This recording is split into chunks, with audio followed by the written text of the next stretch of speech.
tingnan natin, Task Force OFW. Kakaiba dahil ang presidente namin ay babae. Ang MC ay babae. Ang kumanta ng Lupang Hinirang ay babae. Kaya nakakaiba. Pero ang founder po namin ay lalaki. Lalaking lalaki. Okay, by the way, gusto ko pong ipakilala sa inyo ang magwe-welcome sa ating lahat. Ang nag-iisa, kaisa-isa, pinaka-importante sa buhay ng founder. Ang aming presidente, Mrs. Rita Perez.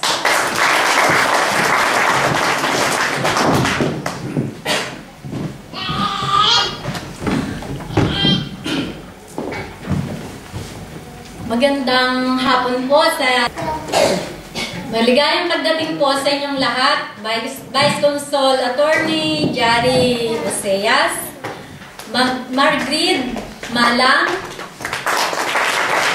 Welcome po sa lahat ng mga Filipino community leaders, San Rafael Arcangelo, Filipino community, San Silvestro,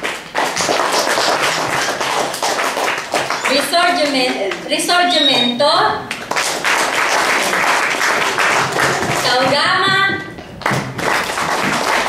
Katangkas, Agunan Kapampangan, GPI Anti-Crime, FCC Cisterna de Latina.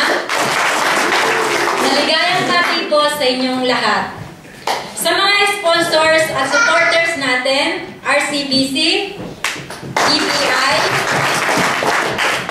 Kabayan Store, Fininvest, Nene Malate Robinson, Gilbert Villanueva, at Kuya Mendoza, Sari-Sari Store.